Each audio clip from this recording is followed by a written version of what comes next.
आध्यात्मिक पथ की कहानी सुनने वाले सभी श्रोतागणों को जय श्री राधे, जय श्री कृष्णा। चैनल को प्लीज लाइक शेयर सब्सक्राइब कर दीजिएगा।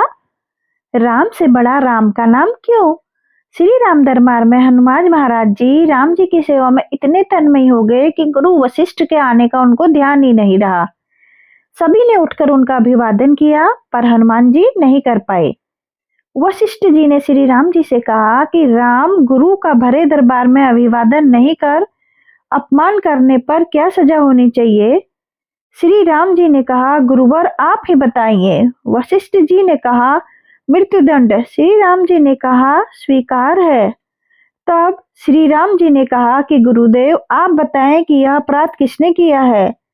बता दूंगा, पर राम को तुम्हारा इतना प्रिय है कि तुम अपने आप को सजा दे दोगे पर उसको नहीं दे पाओगे।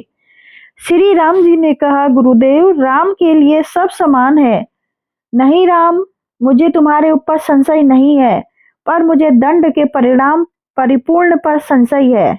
यदि तुम यह विश्वास दिलाते हो कि तुम स्वयं उसे मृत्यु दंड अपने अमोघ बाण से दोगे तो ही अपराधी का नाम और अपराध बताऊंगा। श्री राम जी के पुनः अपना संकल्प व्यक्त कर दिया। तब वशिष्ठ जी ने बताया कि यह अपराध हनुमान जी ने किया है। हनुमान ने भी स्वीकार कर लिया। तब दरबार में राम जी ने घोषणा कर कि कल सायंकाल सरयू के तट पर हनुमान जी को मैं स्वयं अपने अमोघ बाण से मृत्यु दंड दूंगा। हनुमान जी के घर जाने पर उदासी की अवस्था में माता अंजनी ने देखा तो चकित रह गई कि मेरा लाल महावीर अतुलित बल का स्वामी, ज्ञान का भंडार आज इस अवस्था में। माता ने बार बार पूछा, पर जब हनुमान चुप रहे तो माता ने अपने दूत का वास्ता देकर पूछा। तब हनुमान जी ने बताया कि यह प्रकरण हुआ है। अनजाने में माता आप जानती हैं कि हनुमान को संपूर्ण ब्रह्मांड में कोई नहीं मार सकता, पर भगवान श्री राम के अमोघ बाण से भी कोई नहीं बच सकता। तब माता ने कहा कि हनुमान, भगवान शंकर से राम नाम मंत्र प्राप्त किया था और तुम्हें भी जन्म के साथ ही यह नाम गुट्टी में पिलाया, जिसके प्रताप से तुमने बचपन से ही सूर्य को फल समझ मुख में ले लिया था।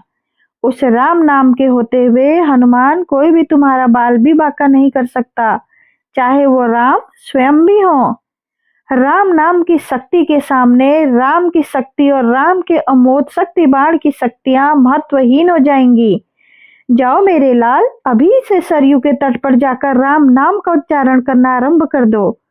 माता के चरण छूकर हनुमान जी सरयू किनारे राम राम राम राम रटने लगे। सायंकाल राम अपने संपूर्ण दरबार सहित सरयू तट आए। सबको कौतूहल था कि क्या राम हनुमान को सजा देंगे, पर जब श्री राम ने बार बार राम बाण अपने महान शक्तिधारी अमोघ शक्ति बाण चलाए पर हनुमान जी के ऊपर उनका कोई असर नहीं हुआ, तो गुरु वशिष्ठ जी ने शंका जताई कि राम तुम अपनी पूर्ण निष्ठा से बाणों का प्रयोग कर रहे हो। तब श्री राम ने कहा, गुरुदेव मैं गुरु के प्रति अपराध की सजा देने को अपने बाण चला रहा हूँ। उसमें किसी भी प्रकार की चतुराई करके मैं किससे कैसे वही अपराध कर सकता हूँ, तो तुम्हारे बाण अपना कार्य क्यों नहीं कर रहे हैं? तब श्री राम ने कहा, गुरुदेव हनुमान राम राम की अखंड रट लगाए हुए है। मेरी शक्तियों का अस्तित्व राम नाम के प्रताप के समक्ष महत्वहीन हो रहा है। इससे मेरा कोई भी प्रयास सफल नहीं हो रहा है। आप ही बताएं गुरुदेव मैं क्या करूं? गुरुदेव ने कहा, हे राम, आज से मैं तुम्हारे साथ तुम्हारे दरबार को त्याग कर अपने आश्रम जा रहा हूँ, जहाँ राम नाम का निरंतर जप करूंगा। जाते जाते गुरुदेव वशिष्ठ जी ने घोषणा की कि हे राम, मैं जानकर मानकर यह घोषणा कर रहा हूँ कि स्वयं राम से राम का नाम बड़ा है।